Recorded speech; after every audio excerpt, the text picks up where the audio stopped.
would be proud to host him.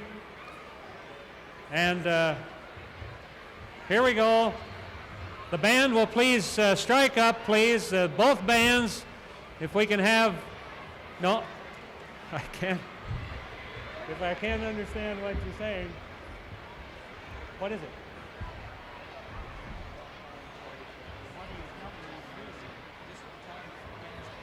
Okay, I know nothing. I can't see it. All right, the plane is taxiing up now. Some on the outer edges there now see the plane. Here we are. There you are. You can see it. The Senator Wallop is there. Congressman Cheney and Warren Morton to greet the president as he steps off of Air Force One.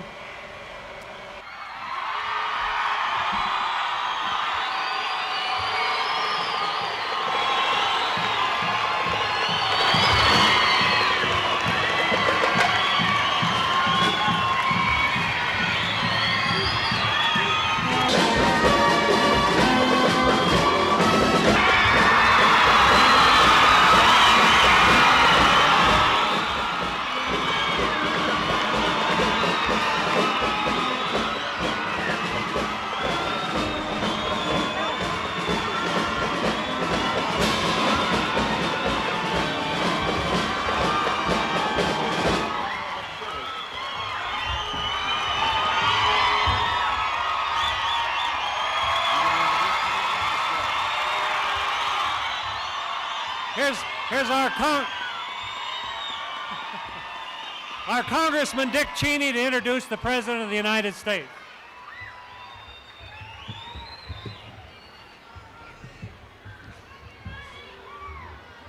Mr. President, Mr. President, it's a great honor and a privilege on behalf of all Wyoming to welcome you to Wyoming this morning, and especially to welcome you to my hometown of Casper. Next governor of the state of Wyoming, my good friend Warren Morton.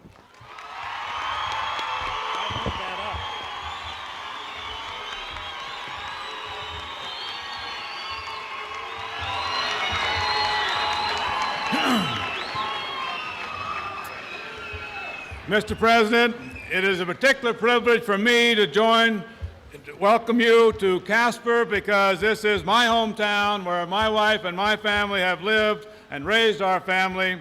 We take pride in the growth of our community. Casper is a vibrant, forward-looking city. Our future can be. We in Wyoming and our neighboring Rocky Mountain states like to consider ourselves as being the best. We know you share that vision for Wyoming and for the nation as a whole. You are committed to allowing us to control our own destiny, free from unnecessary Thank you.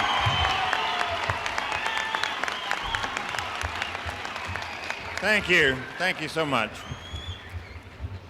Mr. President, my friend, once again, welcome to Wyoming. The people of our great state are always proud to have you, sir, here.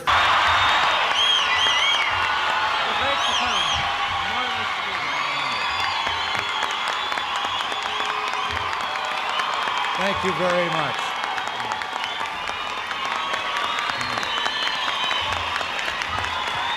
Thank you very much. Thank you. Thank you very much. Senator Wallop, Senator Simpson, Congressman Cheney, ladies and gentlemen, our candidate for governor, the other candidates who are here on the platform for your statewide races. It's great to be back here in Wyoming, back where your farmers and ranchers and workers and small business people dream big and toil hard to make dreams come true. Thank you.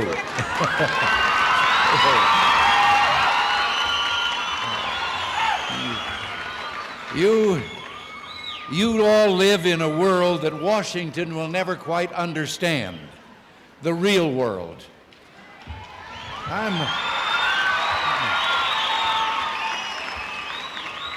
I'm pleased to be here and to speak on behalf of people I very much admire. The first, of course, is the man who went to Washington as your senator, but I can tell you he left his heart in Wyoming, Malcolm Wallop.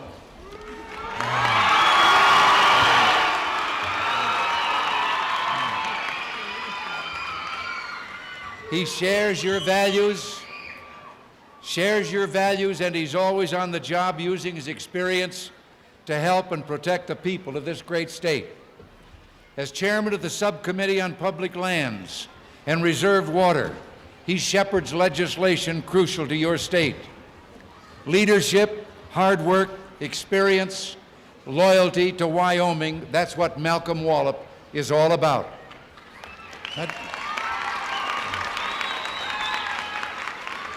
But he has something else that's mighty important: honesty and honor.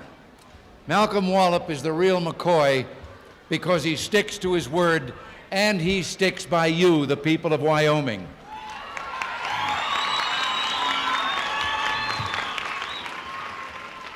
And you know, that's very important because many of us have tended to forget that in the beginning of our country, the 2 senators from each state were sent there by the state to be a body representing the states, the sovereign states, keeping alive the idea that this nation is a federation of sovereign states, not 50 administrative districts of the federal government.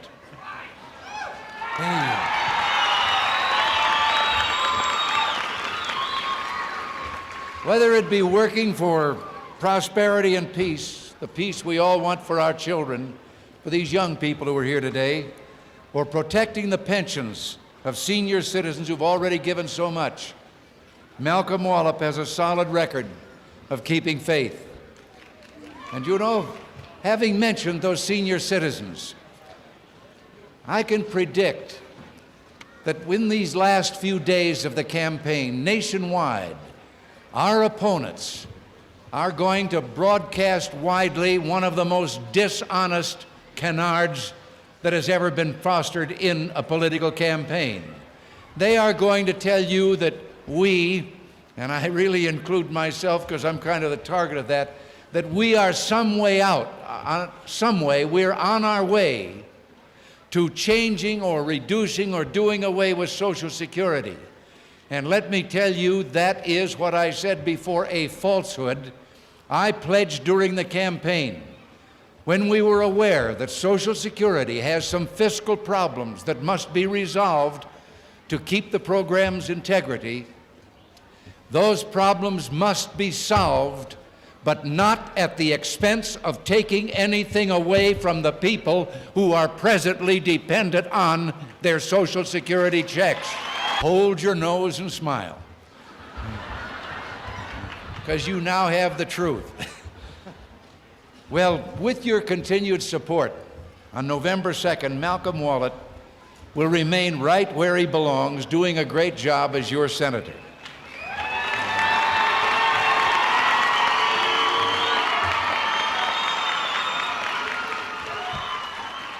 And let me say, too, how much I value the strong, loyal support of your outstanding Congressman, Dick Cheney.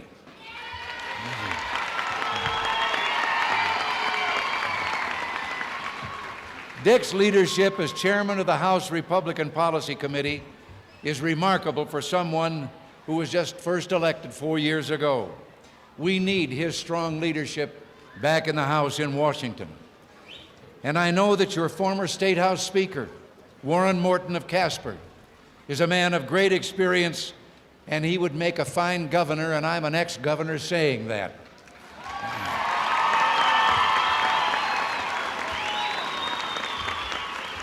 He will bring to Wyoming the same responsible principles of government that we're trying so hard to bring to Washington. So please promise me something. Go out from here mobilize an army of Republicans, Democrats, and independents, and get your great statewide candidates elected next Tuesday, November 2nd.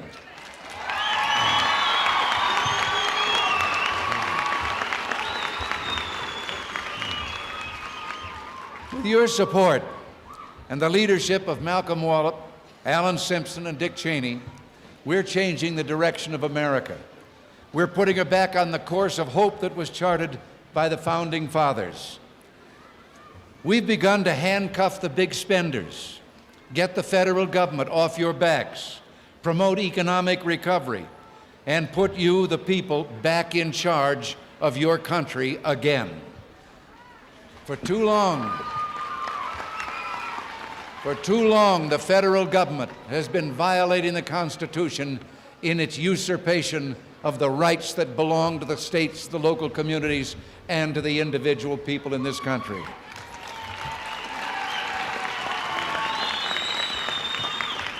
And now our critics are determined to beat the drums of doom and gloom. They say the economy is on its knees. Well, you know, if the economy's on its knees, that's quite an improvement, because 2 years ago it was flat on its back.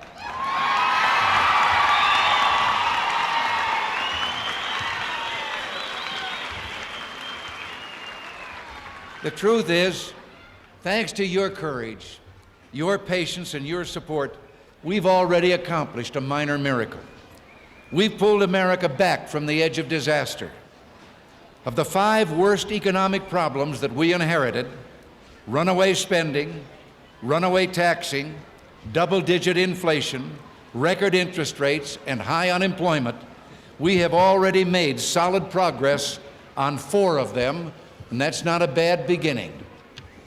First, we cut that bankrupt government spending growth by nearly 2/3. Second, we passed the first real tax cut for all American taxpayers in nearly 20 years. And you know, so many of those people who constantly beat their breasts about fairness are the same ones who raised taxes during the 1970s to unbearable levels on hardworking American families. In 1977, they passed the biggest single tax increase in our history, and it still has further installments of increase built into the law that will go into effect between now and 1990, the payroll tax. And then when we arrived in 1981, they tried to stop us from giving any tax cut at all. And now that we've got some of it, they're aiming, and they've made public that it is their intention to repeal that third-year tax cut, the 10% income tax cut that is due next July, and the indexing, which keeps you from being pushed into a higher tax bracket when you get a cost of living pay raise. You know, inflation has not been an accident. It's a tax by which government, without having to bear the onus of passing a tax bill, can get more money out of your pockets through that thing called bracket creep. So their idea of fairness means the average family of 4, if they have their way, would lose more than $2,500 in tax benefits over the next 5 years. It's about time the people who blow so much smoke about compassion start showing some real compassion for people like you who pay the country's bills.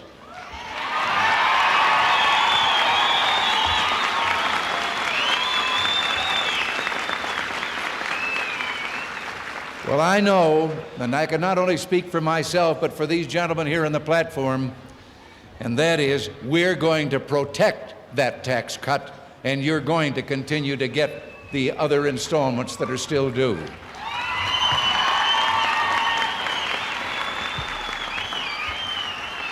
Just consider one of the features of that tax cut, which Malcolm, and Alan, and Dick worked so hard to get. It contains a major benefit for you family farmers, for ranchers, for family-owned businesses. We're raising the estate tax exemption to $600,000. Of even greater help, there will no longer be any estate tax for a surviving spouse.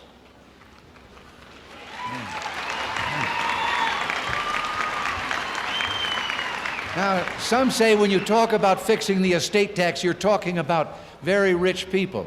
No, you're not. You're talking about the corner grocer. You're talking about the farmer. You're talking about the people who, because of inflation, having increased the value of the property, finds that if there is death in the family, the widow and the children who might remain no longer have that source of support because it has to be sold to pay the government's tax on death. Well, that's not going to happen anymore.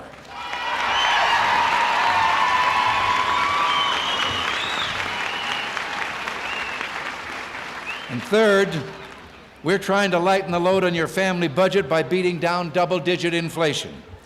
It hit 18% in January of 1980. Well, we're doing a little better. Matter of fact, we're doing a lot better.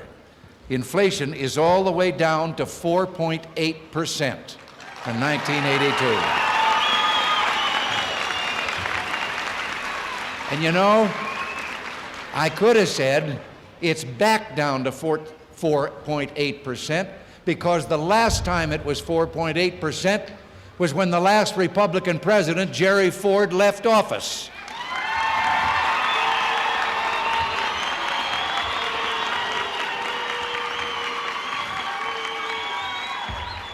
And we're not finished yet. We're going to bring it down even lower. 1982 could go down in history as the best performance against inflation in the last 10 years. Fourth, our dramatic progress against inflation has enabled us to knock down that 21.5% prime interest rate that we inherited by nearly 50%. It's now down to between 11.5 and 12. I say that because it's 11.5 in some banks, 11 3/4 in others, and 12 in the rest. And that's going to come down more. So that's 4 out of 5, and that leaves us with unemployment, which remains far too high. But just as surely as single-digit inflation started the interest rates tumbling, getting these interest rates down will drive unemployment back down to single digits too, and then we'll have delivered a knockout blow to the recession once and for all.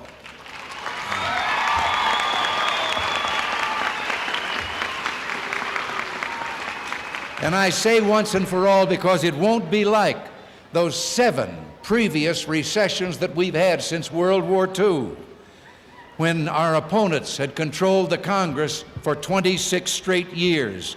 And every time there was a recession, they applied the gimmick of big government spending, bigger deficits, and the quick fix. And all it led to was a little temporary boost, and then 2 years later, we were right back in another recession.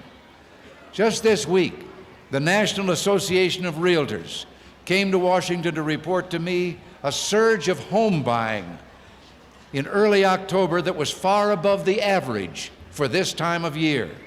That surge of buying means that housing is becoming affordable for more Americans again, and this will mean more jobs.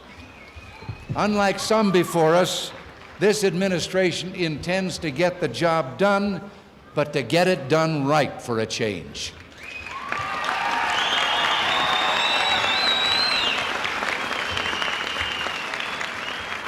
Now, I hear those who say that we haven't done enough. But you know, there's a kind of a little inconsistency, a double standard there. They won't accept responsibility for what they did in the 25-plus years they controlled the Congress, but they demand that we take full responsibility for not producing a miracle in less than 25 months. Well, the truth is, our opponents sometimes sound to me, particularly in this election year, as if they don't really want a recovery. Their only concern is a political victory. Well, we didn't create the grain embargo. We didn't create double-digit inflation. We didn't create the 21.5% interest rates, which caused so much misery on Main Street and the farm. We ended them. And while not every statistic is strong, yet the trend is unmistakable. Real wages are up. Real retail sales are up. Housing starts and permits are up. The value of the dollar is up, productivity is up, research and development spending is up, venture capital in small business is near a record, and while there's been a lot of talk about the bankruptcies which the high interest rate has brought on, and it did, there is now a figure of business starts, new businesses coming online that is virtually a record in our history. Personal savings rates are at a 6-year high. New IR accounts are pumping 30 to 35 billion into savings and investment for more jobs, and the stock and bond market is sharply higher. Tell me, does all of this sound like an economy that's getting weaker or getting stronger?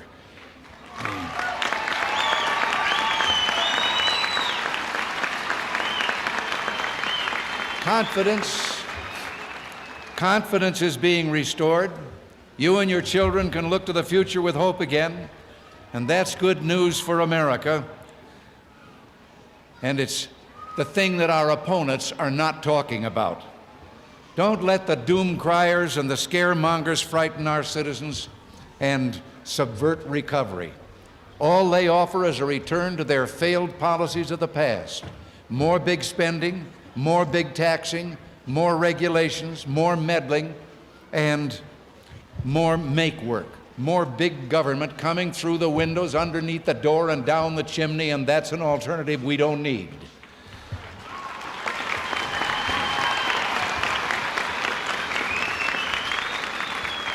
If they can't encourage, if they can't work with the rest of us, then let them get out of the way, because we're going to do it.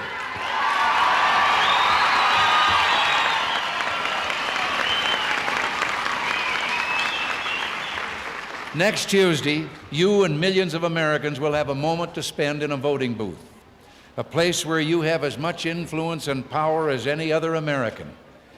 As all of you prepare for that moment, I urge you to consider some very important questions. Ask yourselves, will we create more jobs by returning to the policies that send interest rates up to 21.5? Will we create more jobs by returning to the policies that gave us back-to-back double-digit inflation for 2 years? Will we create more jobs by going back to the policies that taxed working families like millionaires? Or is there a better way?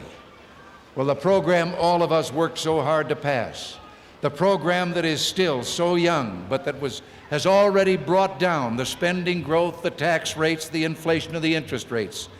Does that program deserve a little more time to fix the one remaining problem, unemployment, so we can put people back on the job and get this country back on its feet again?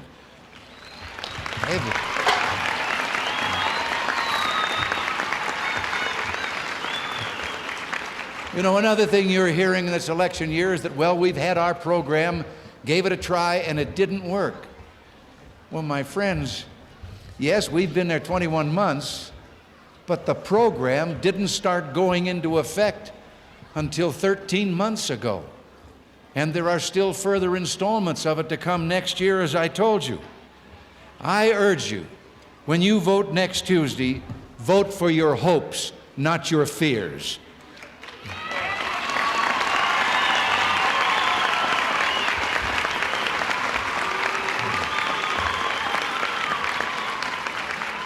Vote for your children's future, not for the return of a failed past.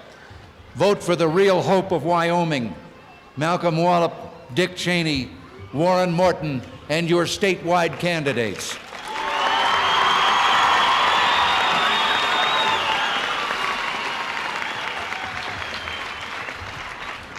There's a passage in the Psalms which says, "Weeping may endure for a night, but joy cometh in the morning."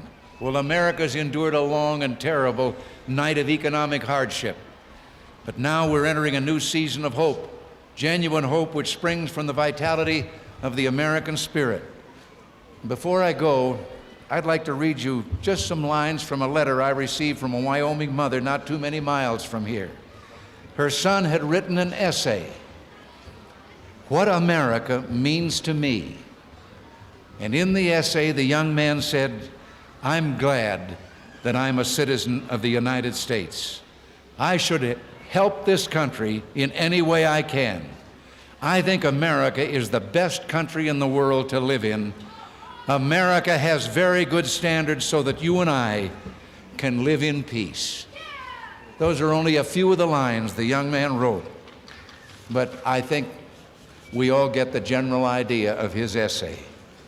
Well, with your continued help, with your determination, and with the mighty force of your prayers, I know that we can live up to those standards. And I know, too, that a great new season of hope will bring the better world that we owe to our children. Children like that young lad who wrote that essay, and one day to their children. I thank you for your support. I thank you for your courage. Thank you for being Americans. Send these people back to Washington. Malcolm Wallop, Dick Cheney. And I know that Warren Morton and these state candidates should go back to your state capital. I know, of course, that Alan Simpson is going definitely back to Washington, not being in this election. But we need them all there. We need your continued support, and then we'll do the job together, I guarantee you, and God bless you all. Thank you. That was great. Thank you.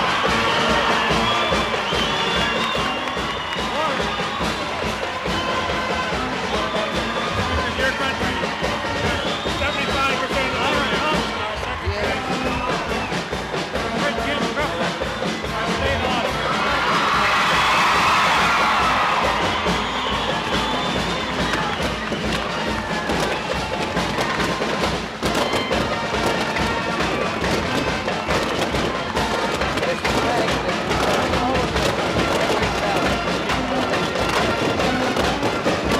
All over the country, people are waiting for us. Yeah, now that's true. This is your mayor. I'm your mayor. Now you're on the hump, Jack, and Lauren. I went up and I'm there. I'm on my way there now. The guy out there that says I'm for union busting on his sign. I'm the only lifetime union